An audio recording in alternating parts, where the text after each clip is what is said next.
Parsha Shmini is describing the 8th day of the dedication of the Mishkan, the day the Shechina would finally come down. Special karbonos were brought on that day. And another sad thing that happened, tragic thing that happened on that day, was that Nadav and Avihu, the children of Aaron, passed away.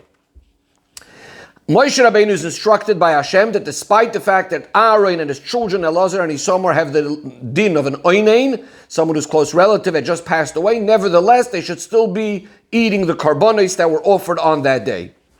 Now, one of the karbonos of that day, being that it was Rosh Chodesh Nisan, was also a carbon chatos that would be brought always on Rosh Chodesh. Now, here it became the question whether this carbon was included in those karbonos that Aaron and his children were allowed to eat. Aaron was of the opinion that he was not allowed to eat it, and he ends up burning that carbon. Moshe Rabbeinu gets upset, and he asks him why he burnt it. And Aaron says that there should be a major difference between karbonos that were meant to be just for this special day, and you had a special instruction for Hashem, by Hashem, for these karbonos that we could eat them. These are different than karbonos that are also going to be for future generations, as in the carbon chatos of Rosh Chodesh. Moshe Rabbeinu hears this distinction, and the pasuk says, "Vayishma Moshe," he heard, "Vayitav b'einav," and he was pleased with this explanation. The Gemara says that Moshe Rabbeinu admitted, and he said, "You know what? I actually heard this from Hashem, this distinction, and I forgot." Now, in Rashi seems to be saying something similar, and the question of the Sikha will be, is Rashi actually saying exactly the same thing? Rashi says, on the words Vayitav b'einav, Hoidav loy boish, Moshe Rabbeinu admitted he was not embarrassed, Loymar loy shamaiti. So the Mefarshim say that Rashi means, just like the Gemara, that he didn't, as a result of embarrassment, say, "Oh, I never heard this distinction." Rather, he said, "I heard about this before from Hashem and I forgot." But seemingly it's difficult to say that that's what Rashi actually means. Rashi needs to be clear for the Ben Chamesh Lemikra. How is the Ben Chamesh Lemikra supposed to understand from Rashi's words, where it says that Moshe Rabbeinu admitted he wasn't embarrassed, that he admitted Lo Shamaiti, that's supposed to mean that I heard and I forgot? So we have to say that Rashi means something different to the Gemara. Another question that Rebbe has is, what exactly is difficult in our pasuk that Rashi even needs to explain? The pasuk seems to be simply understood. Moshe Rabbeinu heard what Aaron argued, and Vayitav b'einav, he was pleased with it. Also, where do we get in Pshutei Shel Mikra this whole business that he admitted, etc.? So there are some Mefarshim that say that it's actually from the words, seemingly extra words, Vayishma Moshe, Moshe heard what Aaron said. Seemingly these are extra words, because obviously if Aaron heard it, of course if Aaron said it, of course Moshe Rabbeinu heard it. It could have just said Moshe Rabbeinu was pleased. And therefore they say that Vayishma Moshe means not that he heard now what Aaron said. Vayishma Moshe means that Moshe had heard this already previously from Hashem. And therefore, now that Aaron is mentioning it, Moshe Rabbeinu is saying, I actually did hear about this, and I forgot. You're right, Aaron. However, again, the Rebbe says it's difficult to say this, because then it shouldn't have said Vayishma Moshe, which sounds like he heard it now from Aaron. It should have said that Moshe Rabbeinu had heard this already in the past. Also, Rashi should have quoted the words Vayishma Moshe in his Dibra Maschil, if this is his main proof. And most importantly, again, Rashi needs to say things clearly. If this is what he means, that Vayishma doesn't mean that Moshe Rabbeinu is hearing it now from Aaron, which is a simple explanation. Rather, we're coming to say that yes, Moshe Rabbeinu had heard this already in the past from Hashem. Rashi should have been a little bit more clear with this.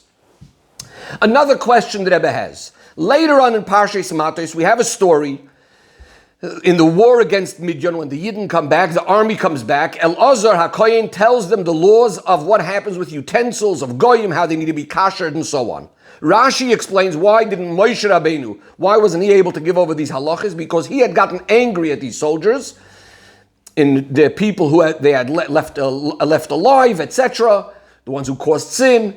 And because Moshe Rabbeinu got angry, he made this mistake and he wasn't able to tell them these halachos of what happens to these utensils. Rashi goes on and says that the same thing happened in our parsha. In the story where Moshe Rabbeinu is telling of Aaron for not eating this carbon, it's again because Moshe Rabbeinu had gotten angry at Elazar and Isamar for not eating the carbon. So he forgot the halacha. Or rather, Rashi doesn't say the words, he forgot the halacha, but therefore he came to a tos. And so too in the story of the Mei Meriva, in the story when he hits the rockets, again because of his anger. Now seemingly, if we need explanation for the fact that how is it possible Moshe Rabbeinu made a mistake, why is Rashi waiting till Parshas Matos, right in our Parsha, in Parsha Shmini, he should explain how come Moshe Rabbeinu made this mistake with Aaron.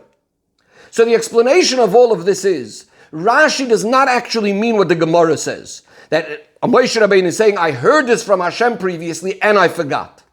Rather, he's admitting that I actually never heard this distinction between Kodshei Sha'ah, the carbon of the day of the special carbonis of the Mishkan, and carbonis that are going to apply also in future generations. In other words, Moshe Rabbeinu was saying, I assumed that they're going to have the same halachos. I never heard that there's a difference between them. Now, why doesn't Rashi learn that Moshe Rabbeinu had heard this in the past and he forgot, like the Gemara says? Because in Pshuta Shel Mikra, this is very difficult. It's a chiddush to say that Moshe Rabbeinu is admitting, meaning to say that what? Moshe Rabbeinu is not saying the opposite of the truth? Moshe Rabbeinu is not going to admit that he heard this? Furthermore, what does it mean Vayitav B'Einav? If Hashem had told us them clearly in the past, we need to say that Moshe Rabbeinu is also pleased with this halacha. Of course that's the halacha, if that's what Hashem said. And that's why Rashi is saying that no, he had not heard this at all from Hashem. And therefore, what's the praise? Well, number one, he could have just been silent and accepted what Aaron said. He doesn't have to come along and say, yes, I never heard this from Hashem. And furthermore, Vayitav B'Einav means that he's pleased with Aaron's logic, with Aaron's svara. Because again, if it would be a direct command from Hashem, what kind of chiddush is it that Moshe Rabbeinu is pleased? Of course he's pleased. Or of course, he doesn't even have to be pleased. Hashem said so. But Vayitav B'Einav means he's accepting Aaron's logic. Now, what was difficult that Rashi needed to explain over here? Says that Rebbe, what was bothering Rashi is actually the words Vayitav B'Einav. Seemingly, these words are unnecessary. What does Vayishma Moshe mean? It doesn't only mean he heard it with his ears from Aaron, because obviously if Aaron says it, Moshe hears it. Vayishma means he accepted what Aaron said. That's one of the meanings of the words Vayishma in many psukim, that he's accepting what Aaron says. So then what does it mean Vayitav B'Einav? What else is happening? And therefore Rashi is explaining that even though Moshe Rabbeinu could have just accepted what Aaron said, no, he went a step further than that. He went around loymar, he went around saying loy shamati. In other words, he wasn't embarrassed telling people that yes, I have not heard this from Hashem, and this is a beautiful chiddush that Aaron came up with. Aaron's svara is a very good svara. We can now understand also why Rashi doesn't mention over here anything about the fact that this all came because of Moshe's anger. If it's all dependent just on a logical svara, do we make a distinction between these carbonos and the carbonos of future generations? Then there's no need to say that it's because of anger that Moshe Rabbeinu didn't make that distinction. Aaron thought one way, Moshe Rabbeinu thought a different way. However, once we come in Parshas Matos and we see this idea that when Moshe Rabbeinu gets angry, he makes a mistake. So Rashi is saying that's exactly the reason for what happened here as well. Meaning, not that he heard it from Hashem and he forgot, but why didn't Moshe Rabbeinu come up with this logical idea that Aaron had? That was because of the anger. Now the Rebbe turns to Yeina Shel Torah, to the Chassidus in this Rashi. And the Rebbe says like this, if it's really something that's just purely dependent on a svara, why is it that Moshe Rabbeinu is the one that's leaning to not differentiate between the Kodshei Shah, the carbonis of the day, and Kodshei Doiris, the carbon of Rosh Chodesh, which will apply in future generations, and Aaron is the one that is making that distinction? And furthermore, if Moshe Rabbeinu doesn't see a distinction, what changed when he heard it from Aaron? Aaron doesn't seem to be proving it to him. So the Rebbe explains it al pi Chassidus. The Medrash tells us on the pasuk Chesed ve'emes nefgashu, Chesed and emes meet. Chesed is Aaron, kindness is Aaron, emes is Moshe. What is the difference between emes and chesed? Emes means something that's unchangeable, that's the same the whole time, consistent. Chesed, on the other hand, in other words, the emes is the emes wherever it is. Chesed, on the other hand, is very much taking the recipient into consideration what exactly he needs according to his level. Therefore, the Rebbe says, when a doubt becomes whether we should make a distinction between Kodshei Shah and Kodshei Doiris, in Moshe Rabbeinu's svara, Moshe Rabbeinu that's emes, he says we don't start making differentiations between one time and another. It's always the same kedusha, always the same level. On the other hand, Aaron, as we know, the Mishnah says, He's oyev esabriyo, he's makarvon latoyre, trying to see everybody's personal situation. He sees a difference between one person and the next, and you can't necessarily demand the same level of kedusha from every single person in every single time. So he makes this distinction between Kodshe Shah, the Kodshim of now, and Kodshim of future generations. This is also connected to the idea that we know generally Moshe's inyan is mainly drawing down Elikus, which we call Malmayla Lamata, the pure truth of Elikus, down into this world. And that's going to be the Elikus, the same for everyone in a certain sense, because pure Elikus. Aaron, on the other hand, is about elevating the Eden from their level to become closer to Hashem. Yet, when Moshe hears Aaron Svara, Vayitav B'Einav, it's pleasing to him. Why is that? So the Rebbe explains, based first on a Tanya that discusses the avodah of the Beinani, that says even though that the Beinani's ava is not a consistent ava every single day as the tzaddiks, who has the avas Hashem all the time, that's the real emes. Nevertheless, to a certain extent, we call the Beinani, he's doing his best, as also emes. And why is that? Because real emes down here by creations is impossible. Any emes that we have is just the emes of godliness that we are tapping into, that's shining inside of us. And therefore, the Beinani, to a certain extent, has that level of emes shining inside of him right now. Says the Rebbe in our case, when we look at the difference between Kodshe Shah and Kodshe Doire, saying there is differences between different generations and the level of Kedusha, etc., like Aaron suggests, that's as far as the Emes Eliki that shines inside according to the levels of the Nivroim, of the creations, like by the Beinani.